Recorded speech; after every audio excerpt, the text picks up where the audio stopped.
Vincent William van Gogh, born on 30th of March 1853 and passed away on 29th of July 1890, was a Dutch post-impressionist painter who became one of the most famous and influential figures in Western art history.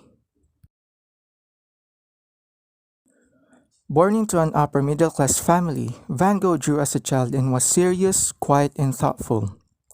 As a young man, he worked as an art dealer, often traveling, but became depressed after he was transferred to London. He turned to religion and spent time in a Protestant missionary in southern Belgium. In 1886, he moved to Paris with his brother Theo, where he met members of the avant-garde.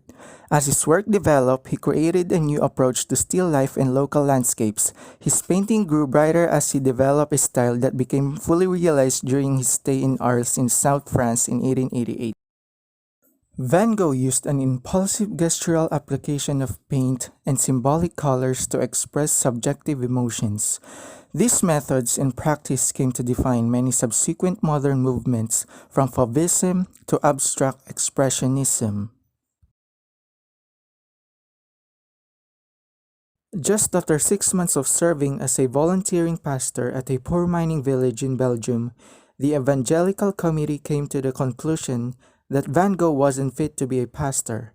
That is when Van Gogh would get into the painting, and after admiring it from afar his whole life. During his time in Paris, Vincent van Gogh would complete this painting, pictured here, titled Self-Portrait and a Straw Hat. As you will notice throughout the presentation, the titles of Van Gogh's painting are very simple, which gives the person viewing the painting open interpretation to what it really means.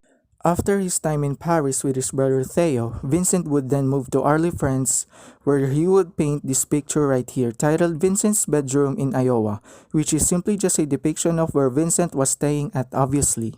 And as you may have noticed, as the presentation has gone along, the picture have gotten sort of brighter in color. During his span of time in France, Vincent moved into a small yellow house with his friend and fellow artist, Paul Gaussman. This is where they supposedly got into an argument which caused Van Gogh, who is going through mental troubles, to cut part of his hair off with a blade. After such action and such an altercations, Vincent van Gogh committed himself into St. Paul Monastery, which is a mental asylum in St. Remy, and the hope was for him to attain a solution to his mental issues. This is a picture that's supposedly outside of the location to this day.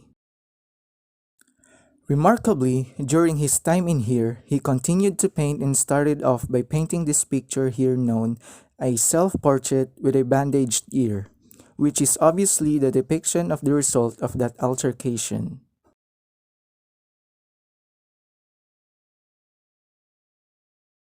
Another thing to note is during this time in there, he was given a leeway which allowed him to paint another painting that he worked on and finished while in the hospital, was probably his most iconic one, and that would be the Starry Night during this time in which it was created.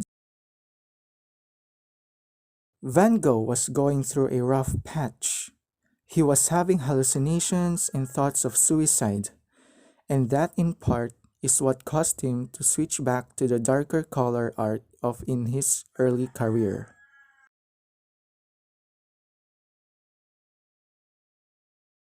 With this one in July of 1890, Vincent van Gogh would paint this titled Wakefield with Crows, which was his last work of art, described as having a menacing sky with the crows, and dead-end path, and said to symbolize not only the end of his artistry career, but sadly that would end up being the end of his life.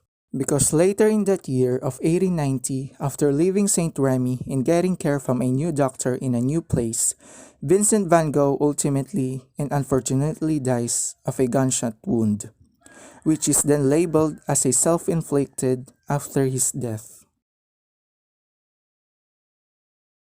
A year later, Vincent's sister-in-law Johanna van Gogh Bonder would be to sell Vincent's paintings as rare. This will result in a lot of success which would help the name Vincent van Gogh, but into what it is today to start to talk about the impact of Vincent van Gogh. I look at someone like this man right here, a renowned painter Jackson Pollock, who was admittedly inspired by Vincent van Gogh, and all of his work was known for being a major part in an integral piece in the movement of abstract expressionist art. And there are many more people in his profession that are also inspired by Van Gogh.